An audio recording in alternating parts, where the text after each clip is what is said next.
자동차 사고가 자주 발생을 하죠. 그런데 막상 사고가 나면 야 이거 어떻게 대처를 해야 되나 당황스러우실 때가 많은데요. 경찰에서 사고가 났을 때 어떻게 카메라로 촬영을 해야 되는지 그 요령을 공개했습니다. 제가 직접 오후에 밖으로 나가서 비를 맞으면서 어떻게 찍어야 되는지를 직접 시연을 했는데 잠시 후 같이 영상을 한번 보시겠고요. 윤정희 기자, 일단 오늘 오전에 있었던 사고 소식, 관련된 사고 소식 먼저 정리를 해주시죠.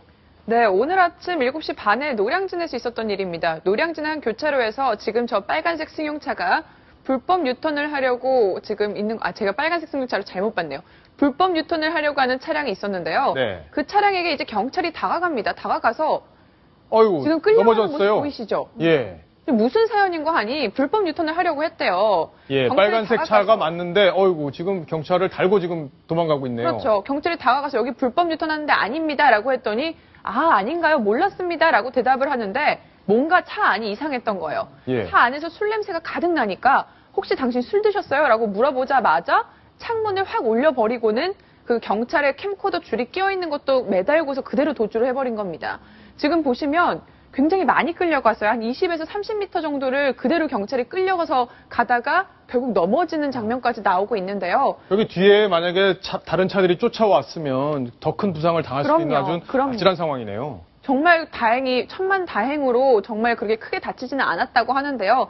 저렇게 도주하다가 저 사고 주변에서 목격한 사람들이 달려가서 차를 가로막으면서 다행히 붙잡혔다고 합니다. 23살 이모 씨였는데요. 굉장히 음주 많이 한 상태로 얼마나 먹었습니까, 술을? 혈중 알코올 농도가 0.109%니까요. 이 정도면 면허 취소 수준이거든요. 아니, 아침이었다면서요. 그러니까 밤새 술을 마시고 아마 그냥 차를 몰고 가다가 저렇게 불법 유턴을 하려다가 걸린 것으로 보이는데요. 술에 취해서였는지 저렇게 경찰까지 매달고 달리는 아주 무모한 짓을 했던 거죠. 예, 저 경찰관 건강은 어떤지 걱정이 되는데 실제 어떻습니까?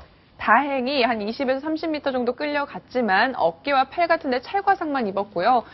생명의 위험은 없다고, 생명의 이제 지장은 없다고 합니다. 지금 병원에 입원해서 치료를 받고 있습니다. 예, 이도하 변호사께 질문을 안 할 수가 없는데 저렇게 술 먹고 더군다나 사고를 낸 것도 경찰을 지금 저렇게 상해를 입힌 건데 처벌을 좀 엄하게 받을 것 같습니다. 예, 엄하게 됩니다. 우선은 음주운전이 인정이 될 거고요. 뿐만 아니라 그 경찰관을 그 차량을 이용해서 경찰관을 매단체 도주를 한 거 아닙니까? 그래서 특수 공무집행 방해가 될 수가 있고요. 또 만약에 경찰관이 어느 정도 찰과상이라고 하는데 전치 몇 주 이렇게 나오는 경우는 상해까지 되니까요. 그게 특수 공무집행 방해 상해까지 인정이 돼서 1년 이상 내지 3년 이상 상해가 있느냐 없느냐에 따라서 1년 이상일 수도 있고 상해가 있으면 3년 이상까지도 처벌을 받을 수가 있습니다.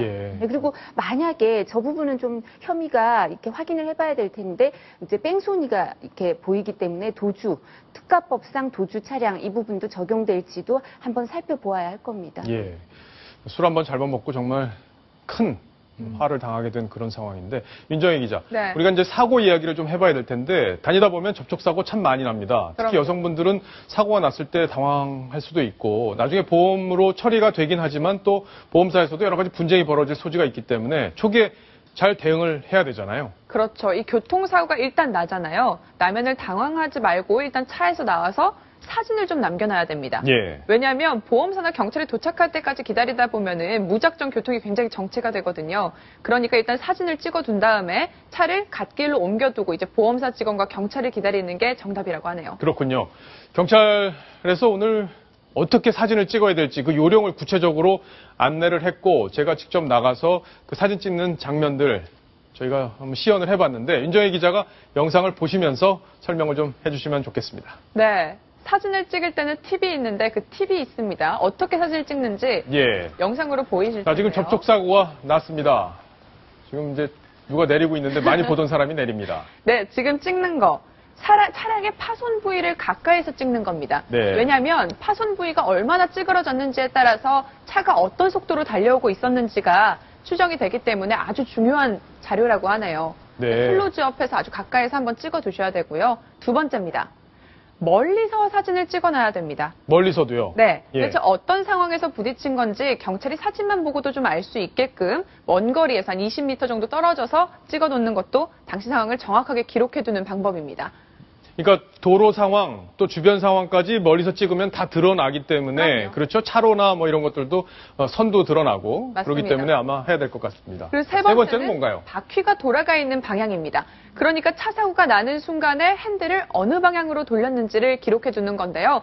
저걸 통해서 이 사고의 가해자와 피해자를 구분할 수 있다고 교통경찰들은 이야기를 합니다. 그렇군요. 그러니까 바퀴 방향도 꼼꼼하게 찍어두셔야 되는 거 잊지 마셔야 예, 되겠고요. 누군가 아주 꼼꼼하게 찍고 있습니다, 지금. 예. 자, 마지막 팁을 하나 더 보겠습니다. 네, 네 번째 마지막 팁입니다. 가장 중요한 건요.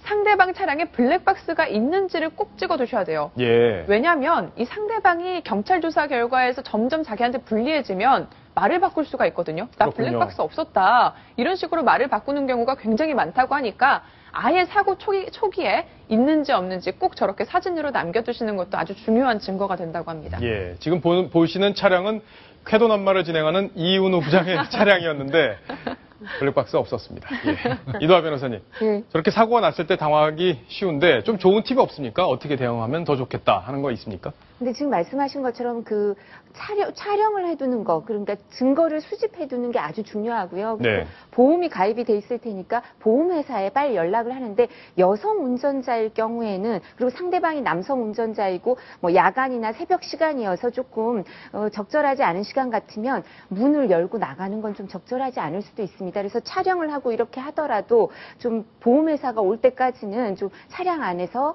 기다리고 기다리는 있어라. 게 좀 필요하지 않을까 그런 예. 생각도 듭니다. 왜냐하면 일부러 사고를 내서 야간 그렇죠. 범죄로 할 수도 다른 있죠. 범죄로 추가로 그렇게 이어질 가능성이 있기 때문에요. 그래서 야간이나 새벽 심야 시간대는 여성 운전자는 좀 조심할 필요가 있습니다. 예. 자, 여성 운전자를 위한 운전 사고 대처 요령까지 정리를 해봤습니다.